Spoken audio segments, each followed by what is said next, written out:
तेरी अता का साथ हो।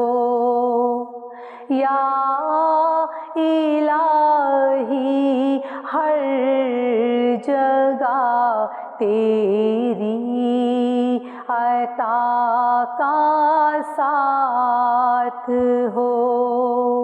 जब पड़े मुश्किल शहे मुश्किल कुशा का साथ हो। या इलाही भूल जाऊं नज़्र आकी तकलीफ को। शादिए दीदारे हुस्ने मुस्तफ़ा का साथ हो। या इलाही गर्मिए माहशर से जब भड़के बदन। शादिए दीदारे हुस्ने मुस्तफ़ा का साथ हो। या इलाही जो दुआएं देख हम तुझसे करें, खुद सियों के लब सयामी रब्बना का साथ हो। या इलाही नाम-ए आमाल जब खुलने लगे, ऐब पोशे खल्क सतारे खता का साथ हो। या इलाही हर जगह तेरी अता का साथ हो।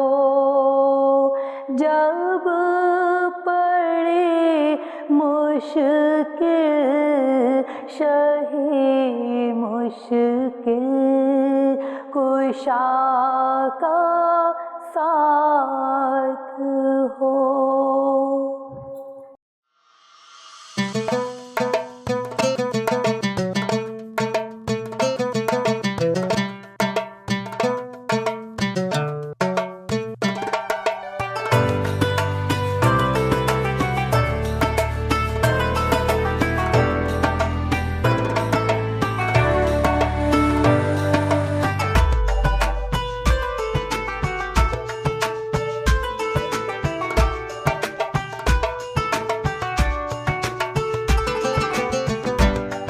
जी अस्सलाम वालेकुम नाज़रीन, मैं हूं आपकी होस्ट ज़फ़र शाह आसिम और आज हम आपके लिए लेकर आए हैं एक नया एपिसोड इनाम रमज़ान में।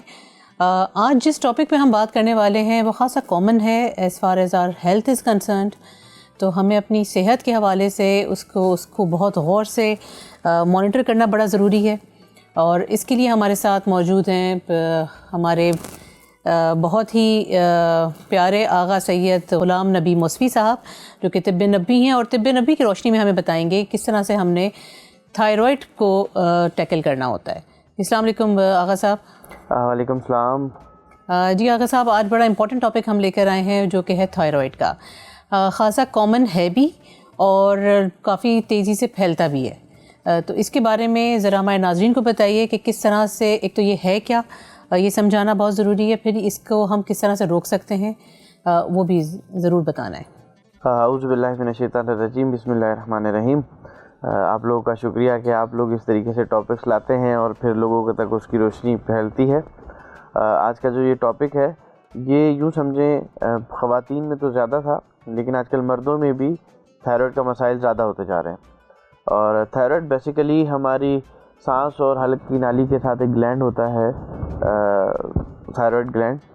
यहाँ से जो है वो थायरोक्सिन जो है इसके हार्मोन्स वो रिलीज़ हो रहे होते हैं और बाज़ औक़ात ये औरतों में ज़्यादा ग्लैंड्स बढ़ जाते हैं और जिसकी वजह से उनके फिर जो रेगुलर मसाइल हैं, जो आपका उनका साइकिल है मंथली, वो डिस्टर्ब हो जाता है और फिर उनकी औलाद के मसाइल होना शुरू हो जाते हैं। तो ये औरत जो है डिफरेंट फेजेस में उसको बेयर कर रही होती है डिफरेंट इश्यूज़ को। तो बेसिकली थायराइड कोई इतना बड़ा मसला है नहीं जिसको हमने बना दिया। और हमारे यहाँ एक एलोपैथी के अंदर एक मेडिसिन देते हैं और कहते हैं कि ये सारी ज़िंदगी आपने खानी है, जबकि हमारे यहाँ तिब की रोशनी में एलोपैथ का इतना करम है, अम्बिया का इतना करम है कि वो छोटी छोटी चीज़ों से जो ना हल होने वाले मसाइल हैं उनको हल कर देते हैं। तो आज मैं आपको थायराइड का बताता हूँ कि इसका आसान इलाज क्या है जो आप घर बैठे उसको कर सकते हैं। तो थायराइड में असल में पहले तो ये समझें कि थायराइड जो है होता क्यों है, ये फैला कब और इसको किस तरीके से कंट्रोल कर सकते हैं और उसकी कितनी काइंड्स हैं। देखिए, ये जो थायराइड था ये बेसिकली जो कोस्टल एरियाज थे वहाँ नहीं होता था।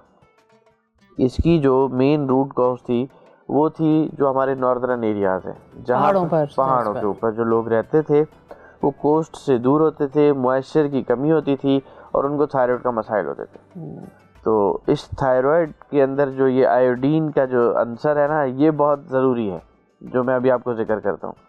तो वहाँ पर जब पता लगा कि वहाँ थायराइड के मसाइल ज़्यादा हैं और थायराइड का जो सबसे मेन इंग्रेडिएंट वो नमक से उसका लिंक रहता है, तो यहाँ पर हमारी कुछ कंपनीज ऐसी जो पता है कि किसी का फ़ायदा कैसे लिया जाए, तो उन्होंने एक नमक जिसको कहा गया आयोडीन मिला नमक, उसकी ईजाद की और ये उन लोगों को देना शुरू किया। और वही नमक हमारे जो कोस्टल एरियाज़ के जो लोग थे उन्होंने भी लेना शुरू कर दिया कि ये रिफाइंड है, बहुत प्योर है, दिखने में अच्छा है और ये सारी एडिशनल आयोडीन है इसके अंदर, तो ये हम इस्तेमाल करें। जो मसाइल हमें नहीं होने थे, कोस्टल एरियाज़ के लोगों को नहीं होने थे, जहाँ मॉइस्चर ज़्यादा था वहाँ नहीं होने थे, इस नमक की वजह से वो मसाइल बढ़ गए यहाँ। सिर्फ इस नमक, इसकी केमिकल्स और इसके इंग्रेडिएंट्स की वजह से। वो जो माउंटेन्स पर रहते थे, नॉर्दर्न एरिया में रहते थे, वो ठीक हुए या नहीं हुए, लेकिन जो कोस्टल वाले थे वो सब बीमार हो गए, थायराइड के मसाइल में शिकार हो गए। तो हमें सबसे पहले इस नमक को बंद करना है। ये जो आपका नमक है इसको आप छोड़ दें, जो आयोडीन वाला है, रिफाइंड नमक को इस्तेमाल ना करें। समंदरी नमक यहीं पे आपको मिल जाता है बआसानी। जी हाँ, जो सी सॉल्ट कहकर मिलता है, और एक होता है पिंक सॉल्ट कहकर, हिमालयन सॉल्ट। ये दो नमक आप अपनी खुराक में इस्तेमाल करें, क्योंकि नमक के अंदर रिवायात में शिफा लिखी गई है। और हमारे यहाँ अगर हम देखें, नमक खाने से ब्लड प्रेशर भी बढ़ जाता है, नमक खाने से थायराइड के मसाइल भी आ जाते हैं, जबकि इसमें शिफा थी। अब वो शिफा कहाँ गई? जब भी हम इसकी इम्प्योरिटीज़ की तरफ आ गए, जब हमने इसमें केमिकल का इजाफा करना शुरू कर दिया, रिफाइंड करना शुरू कर दिया, प्रोसेस्ड किया, तो उसकी शिफा की जगह पे मसाइल आना शुरू हो गए। तो आज भी अगर आपको खुद रिवायात में पता है कि दस्तरखान पे नमक होना लाजमी है। बिल्कुल, वो आपके मैदे को ठीक करता है, आपका हाजमा बेहतर करता है, लेकिन आजकल कोई इस्तेमाल नहीं करता क्योंकि ये रिफाइंड नमक ने परेशानियां और बीमारियां पैदा कर दी। इस वजह से आज भी अगर आप ये सी सॉल्ट या हिमालयन सॉल्ट को इस्तेमाल करें तो आपका ना ब्लड प्रेशर का मसला होगा, ना थायराइड का मसला होगा। तो एक तो हमें ये ज़रूरी है कि हम इस नमक का बाइकआउट करें, बिल्कुल नेचुरल नमक पे आ जाए और ये इसको इस्तेमाल करना शुरू करें तो थायराइड का मसला ख़त्म हो जाएगा। बिल्कुल। अब थायराइड के अंदर दो किस्म है, एक हाइपर और एक हाइपो। जी। हाइपर में क्या होता है कि आप देखें, एक कोई बच्ची है, वो खाना भी खा रही है, उसकी डाइट भी ठीक है, सब कुछ, लेकिन वो कमज़ोर पे कमज़ोर होती जा रही है। और उसके बरअक्स एक और बच्ची है जो कुछ भी नहीं खा रही, लेकिन उसका वजन बढ़ रहा है, हेल्दी होती जा रही है। तो जो हाइपो है वो हेल्दी कर देता है, और जो हाइपर है उसमें जितनी भी आप खुराक लें लेकिन वो आपको अंदर से खोखला कर रहा होता है। तो इसका तिब के अंदर बहुत ही आसान इलाज, जिसको हम घर पे बैठ के बआसानी कर सकते हैं। दोनों ही का बिल्कुल, क्योंकि मसला एक ही है, बस उसकी काइंड थोड़ी डिफरेंट है, इलाज दोनों का सेम है। और with in maximum 2 to 3 months, चाहे कितना भी आपका थायराइड बढ़ा हुआ हो, वो नॉर्मल रेंज में आ जाएगा। औलाद के मसाइल हो वो ठीक हो जाएंगे। आपके अगर औरतों में साइकिल का मसला है वो ठीक होना शुरू हो जाएगा उसका। तो ये सारी चीज़ें, अभी मैं पिछले किसी प्रोग्राम में आपके साथ एक जड़ी बूटी का जिक्र किया था, मर्जन जूस का। जी बिल्कुल। वो मर्जन जूस, उसके फ़वाइद मैंने आपको बताया था कि बहुत सारे हैं। उसमें एक फ़वाइद इसका थायराइड के ऊपर भी है कि उस जड़ी बूटी को अगर आप इस्तेमाल करें एज अ नोज़ ड्रॉप, तो वो आपके थायराइड के मसाइल को भी हल करेगा। उसके कमालात साइनस पर भी थे, सर दर्द के ऊपर भी थे और थायराइड के ऊपर भी थे, और नोज़ ब्लॉकेज पे तो थे ही। नोज़ ब्लॉकेज पे वो थे ही। तो ये खुदा ने अपनी नेचुरल जड़ी बूटियों के अंदर इतनी शिफा रखी है कि हम उससे बआसानी अपना इलाज कर सकते हैं। अब जिस तरह रिवायतों में है कि हज़रत नूह की जो सबसे बड़ी उम्र का राज है, वो मैं आपको बताऊं क्यों है। वो जब हज़रत नूह को टांगों का मसला हुआ, घुटनों का, रिजिस का, तो उनको थोड़ा सा प्रॉब्लम हो रही थी चलने में, तो उन्होंने जब खुदा से रुजू किया और खुदा को कहा कि ये इस तरीके से मसला है, तो खुदा ने 3 जड़ी बूटियाँ हज़रत जिब्राइल के ज़रिए पैगाम पहुँचाया कि ये 3 जड़ी बूटियाँ हैं, इसका इस्तेमाल करो। अब वो 3 जड़ी बूटियाँ कौन सी हैं? हलीला, बलीला और आंवला। अब ये 3 जड़ी बूटियाँ आसमानी हैं, फर्शी नहीं है, ठीक है, और ये बासानी अवेलेबल है। आप बाज़ार में जाएं, किसी पंसार से मालूम करें, तो उसका इस्तेमाल किया। और आज जो मुफस्सिरीन कहते हैं कि हज़रत नूह की सबसे बड़ी उम्र का जो राज है वो ये नुस्खा था। इनको सबको किस तरह से इस्तेमाल करना है? इन सबको तीनों को पीस लें, हम वज़न लेके उसको थोड़ा सा तवे पे गरम करें, उसमें थोड़ा सा देसी घी डालें और शहद डाल दें, ठीक है, ताकि उसका माजून बन जाए। और उस माजून का चाय का आधा चम्मच जो है वो हर रोज़ रात को आप पानी के साथ ले लें। आपके जो घुटनों के मसाइल, आपके जिस्म के अंदर एक्सेस वाटर का जो हो जाता है कि किडनीज वाले पेशेंट्स का पानी जो है वो एक्सक्रीट नहीं हो रहा होता, उसको रिड्यूस करता है, एक्स्ट्रा फैट्स को रिड्यूस करता है, आपके मेटाबॉलिज्म को ठीक करता है। और क्या चाहिए खुदा की नेमतों का, हम कितना कहते हैं ना, और तुम अपने रब की कौन कौन सी नेमतों को झुटलाओगे। तो हर एक चीज़ में इसी तरीके से इस मर्जन जूस के अंदर भी इतने ही फ़वाइद हैं कि वो आपके साइनस को ठीक करता है, कोई हड्डी बढ़ी हुई है उसको ठीक करता है, गुदूद बढ़े हुए हैं उसको ठीक करता है, थायराइड के मसले को ठीक करता है। तो इसका इस्तेमाल शुरू करें और 2 टाइम इस्तेमाल करें, रात को सोने से पहले और सुबह को। ये 2 टाइम इस्तेमाल करें। 2 से 3 महीने के अंदर आपका थायराइड का मसला जिस भी खातून को है वो ठीक होना शुरू हो जाएगा। बहुत खूब, बहुत खूब। अच्छा, इसमें आपने एक इंग्रेडिएंट का जिक्र किया जो कि है शहद। अब जब हम शहद की बात करते हैं, हर जगह लिखा होता है खालिस शहद, लेकिन हर किसी का टेस्ट भी अलग है। और कहीं पर जब टेस्ट वगैरह करवाओ तो उसमें शुगर की मकदार भी निकल आती है। तो ये कौन सा ऐसा तरीका है जिससे हमें मालूम हो सके कि शहद खालिस है या नहीं? देखें, शहद आजकल जो हमारे बाज़ार के अंदर है उसमें एक तो है फार्मी शहद। चले, फार्मी शहद फिर भी किसी हद तक काबिल कबूल है, क्योंकि वो बनाते फॉर्म के अंदर है, लेकिन उसका जो एक्सट्रैक्ट है वो दरख्तों से है। लेकिन अगर उसी फॉर्म में आप अगर चीनी से एक्सट्रैक्ट उसको दे रहे हैं शहद की मक्खी को, तो फिर तो वो किसी काम का नहीं। उसका जो सारा प्रोसेस है वो चीनी के हिसाब से होगा और उसकी अफादियत भी नहीं रहेंगी। अगर फॉर्म में आपने एक जगह पे कोई मक्खियों को छोड़ा और उसमें किसी दरख्तों से उसने रस लिया और वो उसको बनाया, तो वो काबिल कबूल है, उसको फिर भी इंसान इस्तेमाल करे तो उसके फ़वाइद हैं। अच्छा, अब इसको पहचानने का जो है वो बड़ा ही पेचीदा मरहला रहता है। हम अपने नाज़रीन को या तो फिर एक पूरा एपिसोड करते हैं, उसमें शहद लेकर आते हैं और शहद को खालिस होने का तरीका बताते हैं, क्योंकि उसकी कुछ चीज़ें एक्सपेरिमेंट से ही पता लगेंगी, ठीक है। अब शहद, क्योंकि 1 गिलास अगर पानी लेते हैं उसमें शहद डालें, अब शहद जो है अगर खालिस होगा तो वो किस तरीके से जा रहा है, और अगर खालिस नहीं है तो उसकी जो एक धार बनेगी तो वो कैसी बन रही है, नीचे कैसे सेटल्ड हो रहा है। तो ये कुछ चीज़ें एक्सपेरिमेंट में, लेकिन इसका एक छोटा सा मैं आपको नुस्खा बताऊं या आप उसको अब आसानी समझ सकते हैं। ये जो हमारे मक्खियाँ घूम रही हैं, कोई एक मक्खी पकड़े, उसके ऊपर शहद का एक ड्रॉप डाल दें।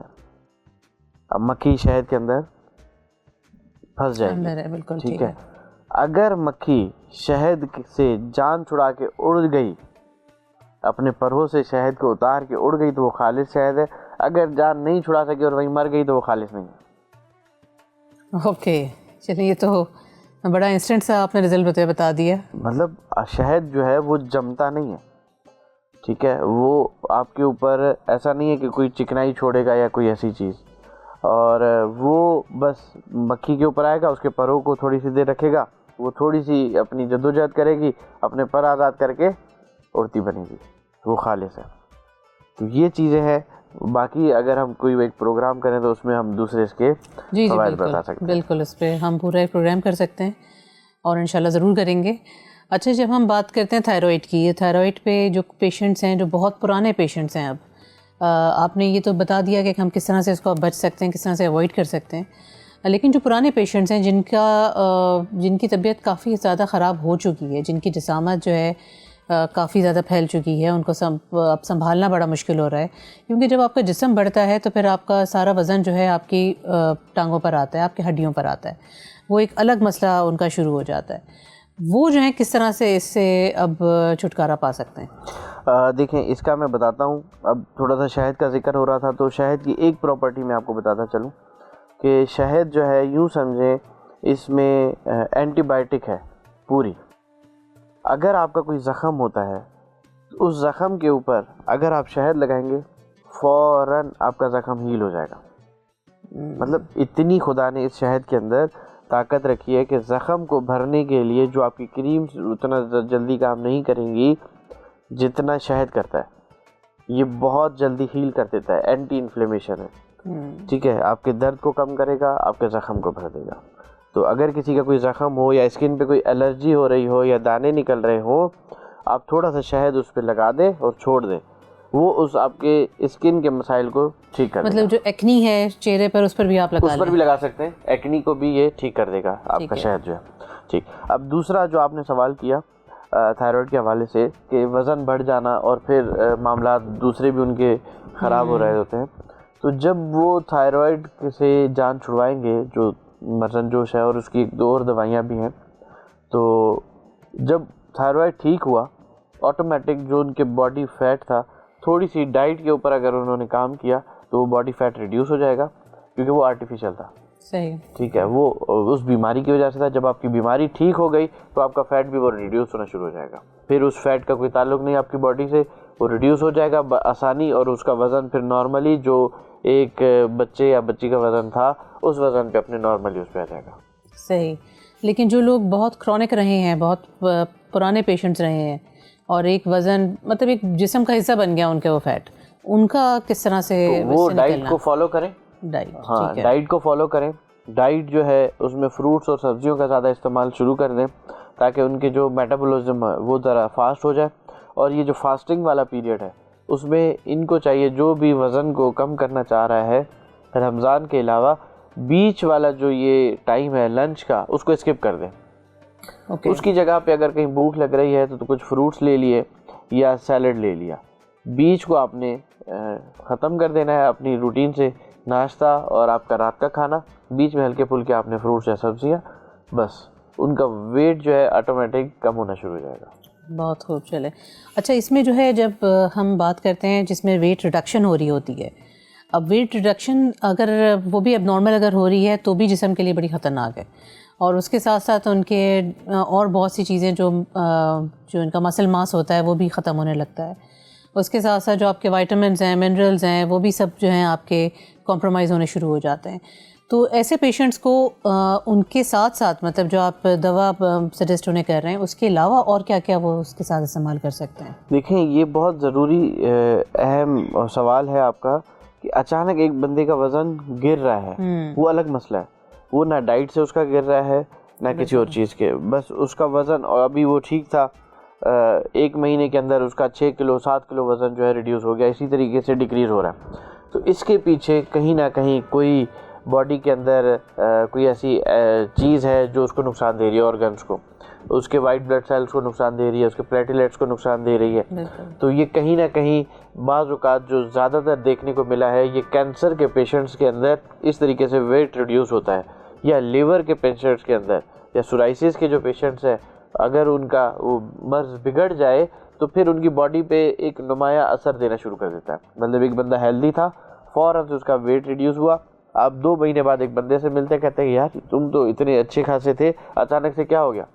तो ये जो अचानक ड्रास्टिक चेंज आ जाता है बॉडी के अंदर, वो कहीं ना कहीं पीछे किसी सीवियर बीमारी की इंडिकेशन दे रहा होता है। तो हमें सबसे पहले उसको डायग्नोस करना है कि किस वजह से इसका वेट रिड्यूस हुआ है। फिर एक चेकअप हॉल बॉडी का वो ज़रूरी है, उससे हमें ताकि डायग्नोस हो जाए कि इसकी किस ऑर्गन्स के अंदर क्या मसाइल चल रहे हैं, ताकि फिर उस पर इंसान इलाज करके उसको जल्दी से उससे छुटकारा हासिल कर सके। बिल्कुल। तो जब हमने बात करी है अभी कैंसर की, तो थायराइड का कैंसर भी सुनने में आता है, लेकिन ज़रा कम है, मतलब as compared to other organs thyroid का कैंसर ज़रा कम सुनने में आता है, लेकिन उसका क्या इलाज है? क्या उसको रिमूव कर देना बेहतर है? देखिए, उसकी कंडीशन पे डिपेंड करता है कि अगर वो इनिशियल स्टेज है तो मेडिकेशन से बासानी ठीक हो जाता है, लेकिन बहुत जगहों पे कैंसर जो है अपनी लास्ट स्टेज पे जाके सिम्टम्स दे रहा होता है। बिल्कुल ऐसे ही तो है। जिस जगह पे जाके फिर मुश्किल होता है, फिर हमें इस सर्जरी का सहारा लेना पड़ेगा।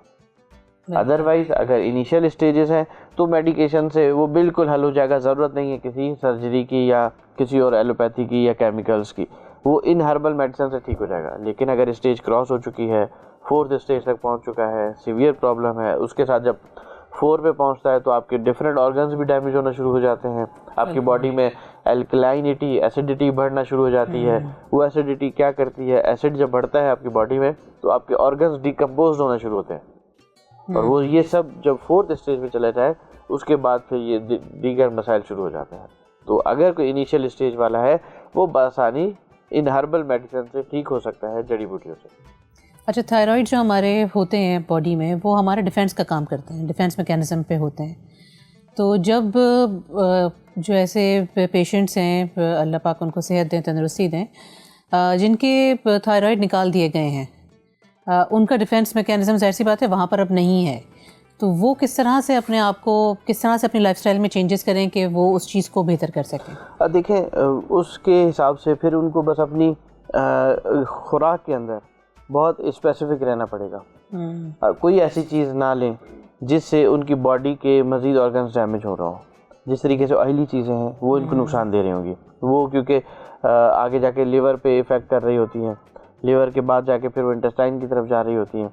तो इनको चाहिए ऑयली चीज़ों से परहेज़ करें, और जो है कोई फ्राइड आइटम से परहेज़ करें, बाज़ार की प्रोसेस्ड ग़िज़ाएँ जो हैं उनसे परहेज़ करें, नेचुरल चीज़ों का इस्तेमाल करें।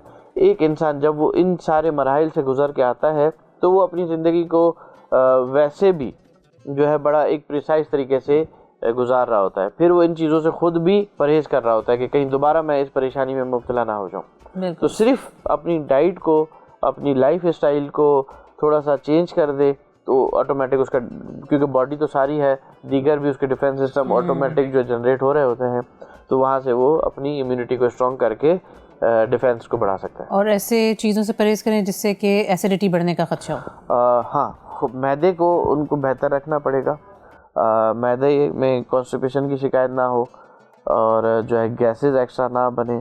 तो बस जब वो अपनी डाइट का प्रॉपर ख्याल रखेगा तो ऑटोमेटिक मैदा भी ठीक रहेगा उसका, और ये गैसेस भी नहीं बनेंगी, कॉन्स्टिपेशन भी नहीं होगा, दीगर मसाइल ऑटोमेटिक उसके ठीक होते जाएंगे। जी, बहुत बहुत शुक्रिया आगा सईद साहब, आपने जो है इतनी डिटेल में हमें एक्सप्लेन करा कि हम किस तरह से थायराइड के मर्ज़ को बचा भी सकते हैं, और अगर कोई इसमें मुब्तला है भी तो वो अपना इलाज किस तरह से कर सकता है, और वो भी बहुत ही आसान जड़ी बूटियों के साथ। तो यकीनन आपको इसकी बहुत दुआएं मिलेंगी जो इसको इस्तेमाल करेंगे। जी नाज़रीन, आपने देखा कि थायराइड का मर्ज़ भी तिब्ब नबवी की रोशनी में कितना आसान है उसका हल। तो ज़रूर इस पर अमल कीजिए और हमें अपनी आरा से ज़रूर आगाह कीजिए। अब हम चलते हैं ब्रेक की तरफ, और ब्रेक के बाद वापस आएंगे अपने सेगमेंट मेहमान रमज़ान के तहत।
जी नाज़रीन, वेलकम बैक। और आज हमारे साथ हैं हमारे सेगमेंट मेहमान रमज़ान में एक बहुत ही अच्छी डॉक्टर, और ना सिर्फ वो डॉक्टर हैं बल्कि और भी ज़्यादा उनकी जो स्पेशलाइजेशन है वो बड़ी यूनिक सी है।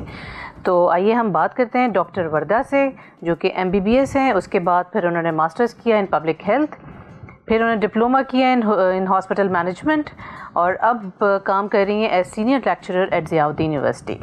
अस्सलाम वालेकुम, रमज़ान मुबारक। आपको भी रमज़ान मुबारक। जी डॉक्टर, कैसे आपके रोज़े गुजर रहे हैं, रमज़ान गुजर रहे हैं? बहुत अच्छा, बहुत हेक्टिक। बहुत हेक्टिक है, बिल्कुल एग्जैक्टली। तो ये तो आपका बड़ा यूनिक सा आपका एक CV है। तो आपने MBBS करने के बाद ये क्यों सोचा कि आपने जो है पब्लिक हेल्थ में जाना है और उसके बाद हॉस्पिटल मैनेजमेंट में डिप्लोमा करना है? एक्चुअली ये बहुत ही यूनिक फील्ड है। टू बी रियली ऑनेस्ट, ये पाकिस्तान में इतना नहीं पता इसका कि मास्टर्स इन पब्लिक हेल्थ भी कोई चीज़ है, लेकिन बाहर के मुल्कों में हर डॉक्टर जो भी है उसके लिए MPH करना लाजिम है। बिकॉज इससे आपकी रिसर्च रिलेटेड होती हैं, आपके क्लिनिकल ट्रायल्स रिलेटेड होते हैं। तो जितने भी हमारे मेडिसिन आ रही होती हैं या हमारी डिफरेंट डिजीज़ आ रही होती हैं, तो उनकी ट्रीटमेंट कैसे की जाए ये हमारे पब्लिक हेल्थ स्पेशलिस्ट आपको एपिडेमोलॉजिकली बताते हैं कि कहाँ पे कौन सी डिजीज़ ज़्यादा है और किस तरह से हमें ट्रीट करनी चाहिए। तो अकॉर्डिंग टू प्रिवेलेंस हम लोग सारी चीज़ें फिर डील करते हैं, और फिर उसके अकॉर्डिंग हम लोग नई नई जो भी आपकी टेक्निक्स हैं वो इंट्रोड्यूस करवाते हैं। ओके, सो बेसिकली हर पेशेंट को इन डेप्थ स्टडी करना इस पब्लिक हेल्थ का फैक्टर आता है। बिल्कुल, और ये मास लेवल पर भी आप कर सकते हैं, क्योंकि आपकी स्टडीज़ जो हैं उसमें आपका एक सिंगल पर्सन नहीं होता, उसमें आप फिर डिफरेंट पॉपुलेशन ले लेते हैं, फिर उसके अकॉर्डिंग जो भी आपका ट्रीटमेंट होता है वो आप जनरली फिर उसको ना रिजल्ट्स लाकर और फिर आप उस अकॉर्डिंग ट्रीट करते हैं। Okay, so diploma in hospital management आपने क्यों चूज़ किया? अच्छा, ये बहुत ही इंटरेस्टिंग स्टोरी है actually. According to my family और मेरी जितने भी कोलीग्स हैं कि उनके अकॉर्डिंग के आप में लीडरशिप की थोड़ी बहुत क्वालिटीज़ हमें नज़र आती हैं। नहीं माशाल्लाह काफ़ी हैं, क्योंकि मैं तो आपके काम को देख चुकी हूँ, तो माशाल्लाह लीडरशिप क्वालिटीज़ बहुत हैं। तो उसमें उन लोगों ने मुझे ये सजेस्ट किया कि अगर आप हमारे हॉस्पिटल को भी लीड करें और हमारे हॉस्पिटल की जितनी सारी चीज़ें हैं अगर वो भी हमारी मैनेज कर सकती हैं तो हम उसमें भी आपको जो है इन्वॉल्व करना चाहते हैं। But personally I fail like कि मुझे अभी इतना एक्सपीरियंस नहीं है, तो एटलीस्ट मैं कुछ पढ़ के आऊँ ताकि मैं किसी भी फील्ड में जाने से पहले एटलीस्ट मुझे नो हाउ हो, मैं थोड़ी सी सेंसिटाइज्ड हो जाऊँ इन टॉपिक से।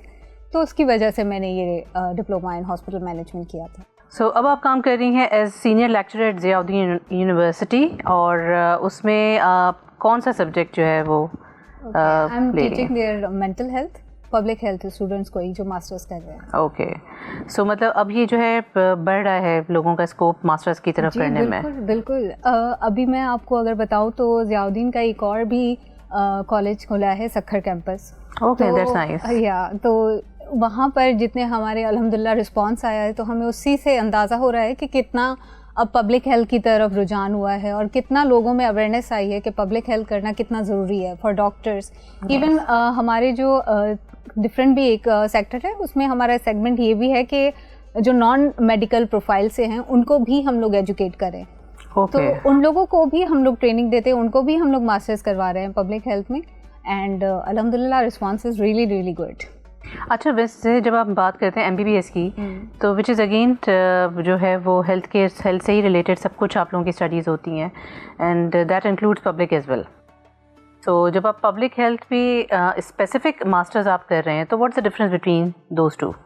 अच्छा, जो आपका MBBS है वो टिपिकली आपका क्लिनिक रिलेटेड है, ठीक है, आपका पेशेंट और आपका डॉक्टर का डायरेक्ट रिलेशन होता है, ठीक है। लेकिन जो पब्लिक हेल्थ है इसमें आप पॉपुलेशन के साथ डील कर रहे होते हैं, ठीक है, एक मास लेवल पर आप डील कर रहे होते हैं, इंडिविजुअली नहीं, लेकिन आपको उसमें रिसर्च भी कर सकते हैं आप, उसमें फिर ओवरऑल जो भी आपकी एपिडेमियोलॉजिकली या पेंडेमिक या एंडेमिक जो भी डिजीजेज आ रही हैं आप सबको एक साथ डील कर रहे होते हो। जैसे आपने अभी कोविड का ही देखा था, तो it was pandemic, right? Yes. अब हुआ ये कि अब हम लोग एक एक पेशेंट को जाके घर पे एजुकेट नहीं कर पा रहे थे। As a doctor it was a big challenge for us. Definitely. तो हमने as a public health specialist वहाँ पर हमने सारे जितनी भी हमारी चीज़ें थी कि क्या प्रिकॉशंस लेनी चाहिए, कितना हमें खाने पीने का अपना ख्याल रखना चाहिए, किस तरह से हम इस डिजीज़ से बच सकते हैं, ये हमारी सारी चीज़ें पब्लिक हेल्थ स्पेशलिस्ट ने इंट्रोड्यूस करवाई, और एज अ जर्नली हमें सारी चीज़ें जितनी भी इन्वॉल्व करनी थी, जितना भी हमें ट्रीटमेंट लेना था, वो हमने as a public health specialist अपनी कम्युनिकेट की कम्युनिटीज़ में, पॉपुलेशन में। तो ये एक मास लेवल पर आप ट्रीटमेंट बता रहे होते हो जनरली।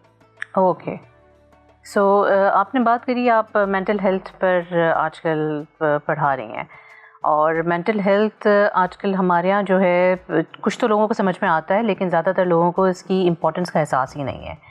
इसमें आप ज़रूर हमारी ऑडियंस को बताइए कि इसको किस तरह से डील किया जाए। एक तो पहले इसको समझा किस तरह से जाए कि you need some mental health specialist for you, और दूसरी ये कि इसको फिर हम डील किस तरह से करें। बिल्कुल, ये बहुत बड़ा चैलेंज है एक्चुअली। लोगों में अभी तक स्टिग्मास हैं, अभी तक उनके अपने मिथ्स हैं, अभी तक जो रूरल एरियाज़ हैं उनमें हम लोगों को, जब हम लोग जाते हैं वहाँ पर एजुकेट करने के लिए, बहुत सारा हैसल क्रिएट होता है, एक हमें हर्डल्स आती हैं उन तक पहुँचने के लिए। तो एक तो उनको एजुकेट करना इज़ अ बिग चैलेंज, लेकिन स्टिल मैं ये कहूँगी कि 2001 में जिस तरह से हमारा ऑर्डिनेंस आया था, एंड उसके बाद हमारी कुछ पॉलिसीज़ बनी थी 2005 में एंड 6 में, तो उन पॉलिसीज़ के अकॉर्डिंग अब जो है ट्रीटमेंट हमारा as compared to that time बहुत ही इम्प्रूव हुआ है।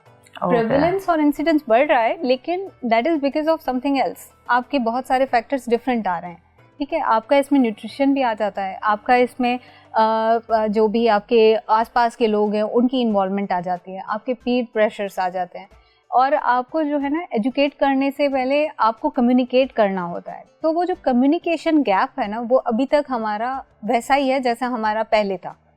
तो it's a big challenge for अस कि हम उन लोगों को, एक तो शर्म आती है अपनी बात बताने में। स्टूडेंट्स हैं जैसे हमारे, मैं मेडिकल के अगर पर्सपेक्टिव से आपको बताऊं, तो हमारे मैट्रिक और इंटर में जब स्टूडेंट्स आ जाते हैं तो उनको ये नहीं पता होता कि हमें किस डायरेक्शन में जाना है, ठीक है। एक उनको अपने फैमिली की तरफ से तो प्रेशर होता ही है, लेकिन उनका अपना भी एक स्ट्रेस लेवल बढ़ जाता है कि हमें किस तरफ जाना चाहिए, क्योंकि उनको कोई गाइडेंस प्रॉपर मिल ही नहीं रही। बिल्कुल। तो अब जो है माशाल्लाह ये जो जनरेशन है वो बहुत ही ज़्यादा एक्टिव भी है, उनको नॉलेज भी है, उनको ये भी पता है कि हमें किस डायरेक्शन में जाना है। तो ये डिफरेंस आप देख सकती हैं कि पहले इतना नहीं था पता स्टूडेंट्स का। और अगर हम लोग स्टूडेंट्स की एंजाइटी और स्ट्रेस लेवल को ही मेजर करें तो वो एज कम्पेयर टू पहले के स्टूडेंट्स अब कम है, क्योंकि उनको एक डायरेक्शन पता है कि हमें किस तरफ जाना है। तो डिफरेंस तो आया है, लेकिन स्टिल स्टिग्मास हैं, हम लोग उनको चैलेंज लेकर हम लोग उनको डील कर रहे हैं, लेकिन फिर भी अभी बहुत कुछ होना बाकी करना बाकी है।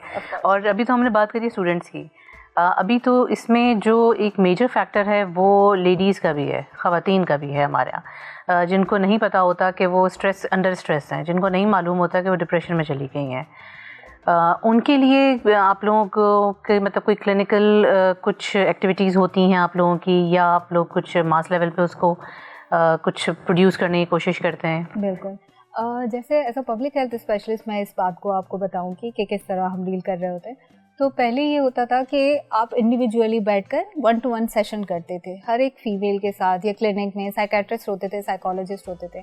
लेकिन ऑब्वियसली वर्कलोड भी बहुत ज़्यादा है और हमारे पास जो वर्क फोर्स है वो भी कम है, ठीक है। डॉक्टर्स भी हमारे पास, साइकोलॉजिस्ट और साइकेट्रिस्ट कम है।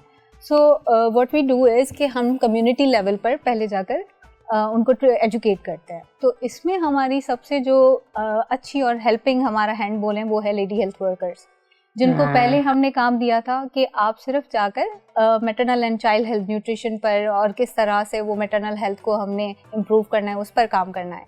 लेकिन आजकल LHWs को हमने ये भी ट्रेन किया है कि आप मेंटल हेल्थ की जितनी भी डिजीज़ हैं, अगर कहीं से आपको वहाँ पे लग रहा है कि कोई पेशेंट है जो डिप्रेशन से या एंजाइटी से सफ़र कर रहा है, तो आप एटलीस्ट उनको एजुकेट करें, और अगर उनकी हेल्प चाहिए, उनको प्राइमरी लेवल पर, सेकेंडरी लेवल पर या टर्शरी लेवल पर, किसी भी लेवल पर अगर उनको ट्रीटमेंट चाहिए तो उनको रेफ़र कर दिया जाए फ़ौरन किसी भी हॉस्पिटल में या किसी भी साइकेट्रिस्ट के बाद जो भी उनके पास है।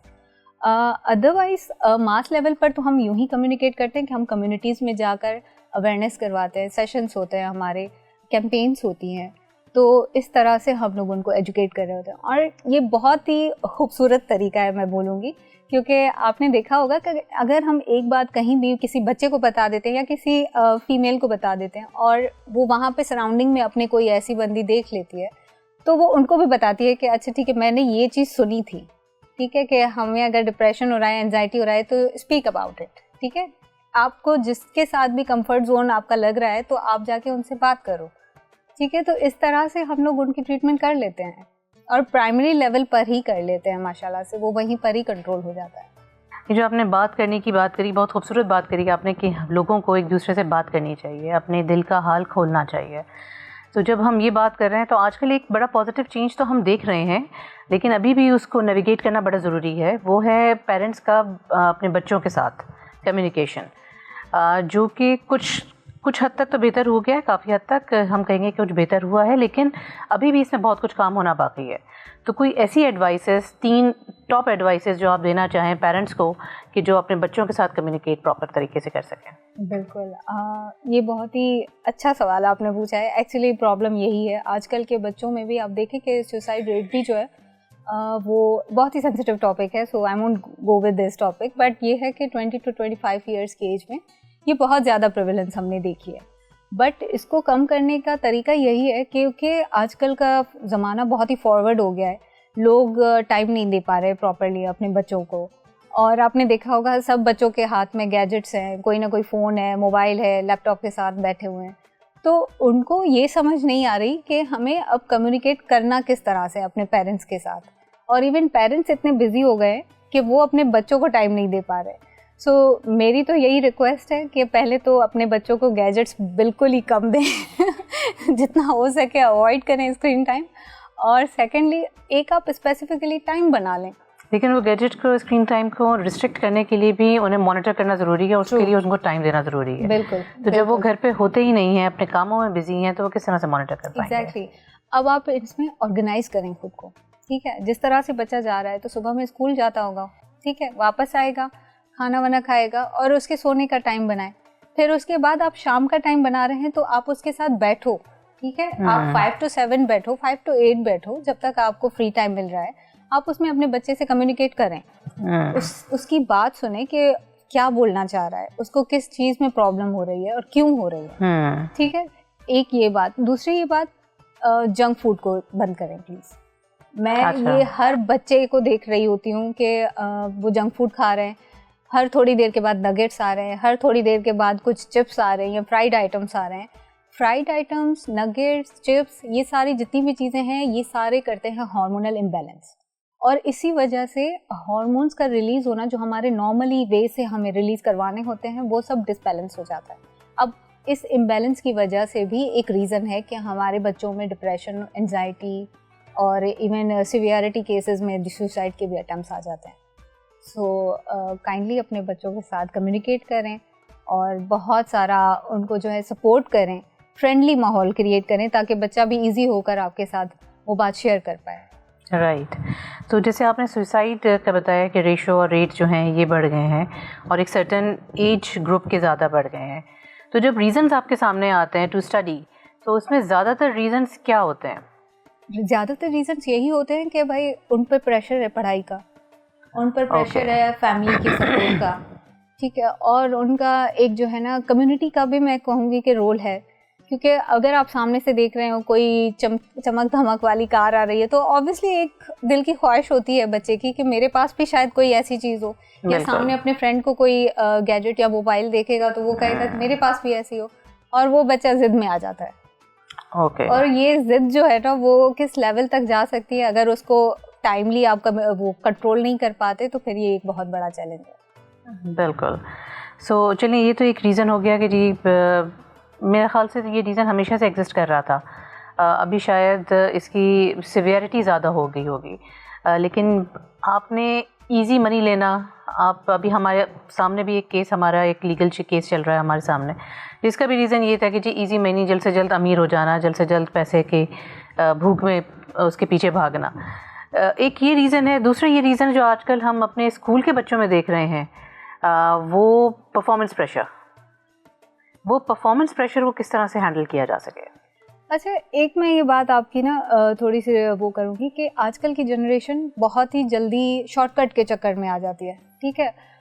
जो हमारी जनरेशन थी, या मैं कहूँ कि जो हमारे टाइम पर बात थी कि उसमें हमारा लॉन्ग टर्म एक प्रोसेस चलता था, लाइक 5 इयर्स का MBBS करना है, उसके बाद आपको 5 इयर्स की प्रैक्टिस करनी है, FCPS लाजमी करना है अगर आप पाकिस्तान में हैं। तो इस तरह से हमारे ऊपर भी प्रेशर था। Even I have gone through this situation. मतलब हमारे था ऑब्जेक्टिव आफ्टर ऑब्जेक्टिव अचीव करना है। बिल्कुल, लेकिन प्रॉब्लम यही थी कि अगर टीचर आपको अच्छा मिल जाए तो आपकी एक जो है ना आपको वे आउट मिल जाता है, ठीक है। जिस तरह से हमने एक सेशन किया था मेंटल हेल्थ का, अगर आपको याद हो, उसमें एक बच्चा था जिसने कहा था मुझे बॉक्सर बनना है, ठीक है।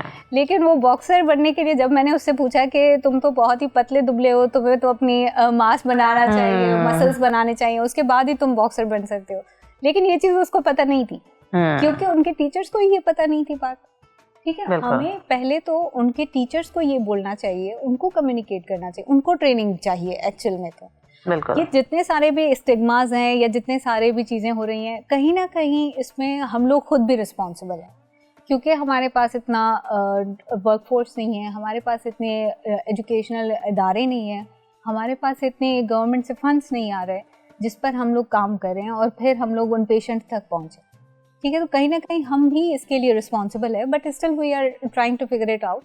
और यही बात है कि आपके टीचर्स की ट्रेनिंग सबसे पहले आती है। अगर आप टीचर्स को पहले ट्रेन करोगे, आपके इजी वे हो जाएगा कि आप सारे बच्चों को एट अ टाइम कम्युनिकेट कर पाओ, और जब वहाँ पे उनको वे आउट निकाल के देंगे तो ऑब्वियसली ये आपका जो नेक्स्ट लेवल है वो उनका एक ब्राइट भी होगा और एक जो है ना स्मूथली भी वे से आपका जा रहा होगा। वो जैसे बच्चों को कहते हैं ना कि उनकी पहली दर्जगाह जो है वो घर होती है, बिल्कुल, और दूसरी दर्जगाह जो है वो उनका स्कूल होता है, तालीमी इदारा होता है। तो जाहिर सी बात है हमारे मज़हब में भी इस चीज़ को बहुत एम्फेसाइज किया गया है, जो टीचर्स हैं उन्हें रूहानी वालिदैन का दर्जा दिया गया है। तो ये कोई छोटा दर्जा नहीं है, बेसिकली इस पे इस दर्जे के साथ रिस्पॉन्सिबिलिटीज बहुत आती हैं। तो इन टीचर्स की ट्रेनिंग के लिए, इन टीचर्स की एक सर्टेन पाथ उनको डिफाइन करने के लिए, इसके लिए आप लोग कुछ सेमिनार्स वगैरह या अवेयरनेस सेशंस वगैरह रखते हैं? ये सारे सेमिनार्स होते हैं, सारे सेशंस होते हैं। अगर हम लोगों को वहाँ पे बताना होता है टीचर्स को, तो हम लोग वहाँ पे एक पूरा प्रॉपर उनका सेटअप होता है।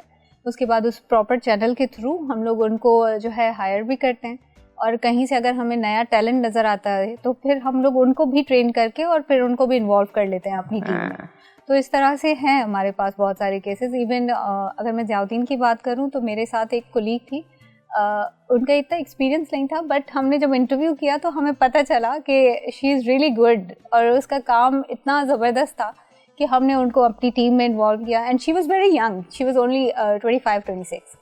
तो हमने उनको इन्वॉल्व किया अपने साथ अपनी टीम में और उनको ट्रेन किया, एंड माशाल्लाह she is doing really well.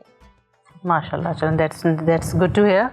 अच्छा, इसमें हम बात करते हैं, जब हम स्कूल की बात कर रहे हैं तो ख़ास तौर से जो बॉयज़ सेक्शन होते हैं उनमें बुलिंग का बहुत ज़्यादा होता है। गर्ल्स में भी होता है लेकिन वो इतना एक्सटेंसिव नहीं होता जितना कि बॉयज़ का होता है। इसको भी आप लोग किस तरह से डील करते हैं? वैसे बुलिंग का केस वैसे आते हैं, इट्स ट्रू। और अगर आप देखो तो आजकल कुछ ज़्यादा ही हो गया है ये सिस्टम, ठीक है। इसमें बेसिकली आपकी जितनी भी मैनेजमेंट है, आई थिंक उनको ये रोल प्ले करना चाहिए, बिकॉज मैनेजमेंट की तरफ से अगर कोई लॉ वहाँ पे आ जाएगा, कोई रूल्स आ जाएंगे कि भाई स्कूल में जिसने भी बुली किया तो उसको हम लोग सस्पेंड कर देंगे, इस तरह से कोई अगर लॉ रूल और मॉनिटरिंग चलती रहे, ठीक है, तो इसको हम इस तरह से कंट्रोल कर सकते हैं। बट अदरवाइज अगर कोई बुली हो रहा है, कंटिन्यूसली हो रहा है, तो इट्स बेटर कि हम लोग उस स्कूल से ही उसको चेंज करवा के दूसरे किसी स्कूल में डाल दें बच्चे को, क्योंकि उसकी मेंटल हेल्थ भी तो सफ़र कर रही है किसी ना किसी तरह से। तो हमें उनकी मेंटल हेल्थ बचाने के लिए it's better to move out, या कंट्रोल करना है तो मॉनिटरिंग कंटिन्यूसली होनी चाहिए, और उसके लिए लॉज रूल्स सब कुछ वहाँ पे क्लियरली सब स्टूडेंट्स में कम्युनिकेट की जाए। आपको अगर आपने ये किया तो आप सस्पेंड हो सकते हो इतने टाइम के लिए, इतने ड्यूरेशन के लिए, तो वो एक आपका एग्जाम्पल बन जाएगा ना, एंड डेफिनेटली आपके कंट्रोल में आ जाएगी बात।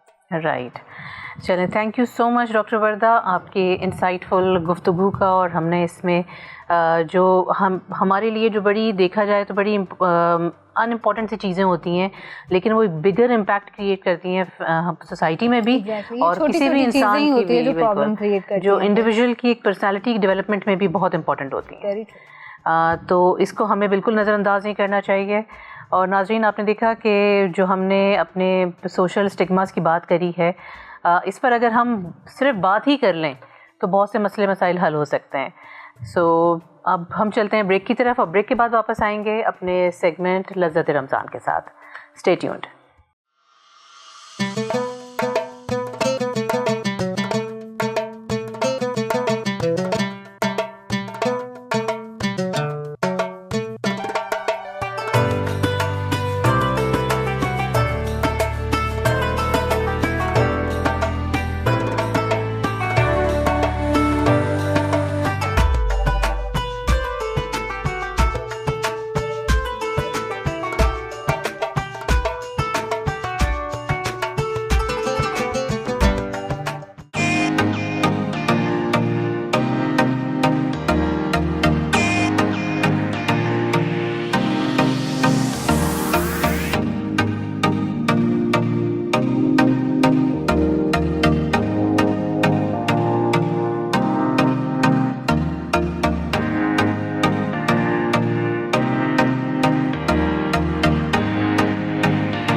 वेलकम बैक नाजरीन। अब हम चल रहे हैं अपने सेगमेंट जो कि बड़ा मज़े का सेगमेंट है, जो कि है हमारा लज़्ज़त रमज़ान।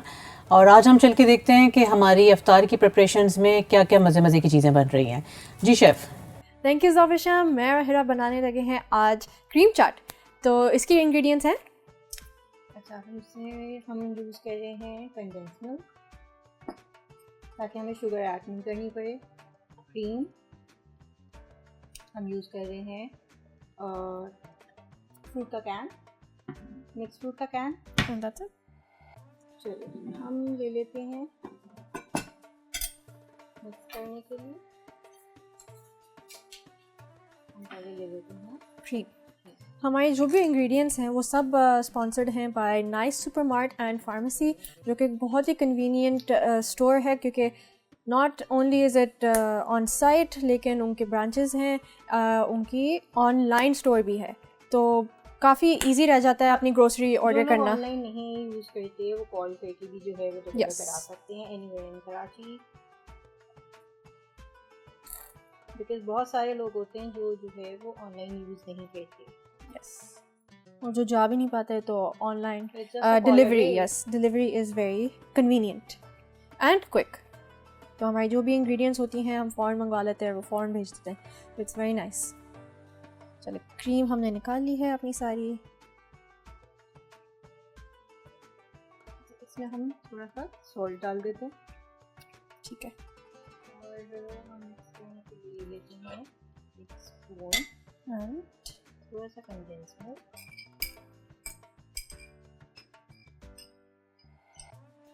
कंडेंस मिल्क हम इसलिए दे रहे हैं ताकि थोड़ा स्वीट हो जाए, हो जाए और फिर कुछ लोग नहीं ऐड करते शुगर। यस, तो अ बेटर ऑल्टरनेटिव मेरे लिए मैं कर देती हूँ। खोल लेती हूँ। मुझे इतना मज़े का काम लगता है ये क्रीम को हिलाना, जब स्पेशली अगर उसके ऊपर कोई मिक्सचर डाल लिया हो तो वो जो मार्बल इफेक्ट है और जो टेक्सचर आ रहा होता है वो इतना अच्छा आ रहा होता है। तो आप लोग जो है वो इसमें वो भी ऐड कर सकते हैं काली मिर्च। इसमें आप जो है वो चिक पीस, मैकरोनीज, ये सारी चीज़ें या फ्रेश फ्रूट्स भी यूज़ कर सकते हैं। हम लोग तो कैंड यूज़ कर रहे हैं। हम इसका पानी निकाल देते हैं। कुछ लोग इसका पानी यूज़ करते हैं पर आई गेस वो बहुत ज़्यादा पतला हो जाता है। सही।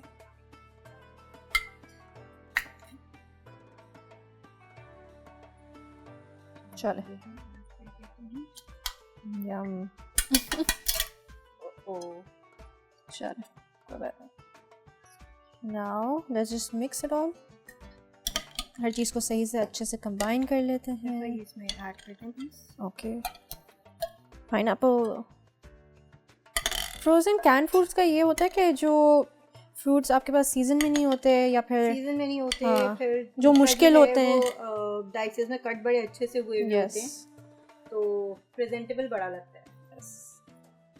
चलिए दैट्स इट। आई थिंक हमारी सारी इंग्रेडिएंट्स। आप अपने फ्रेश फ्रूट्स भी इसमें यूज़ कर सकते हैं, साथ साथ चिकपीस यूज़ कर सकते हैं जो बॉइल्ड आपके पास अगर आप रमज़ान में प्रिपेयर करके रखते हैं, और मैक्रोनीज ऐड कर सकते हैं। चलें इसको हम प्लेट कर देते हैं अपने बोल में। एंड फिर आपके पास दो वेरिएशंस हो जाएंगी सर्विस की, एक बड़े बोल में और एक छोटे में।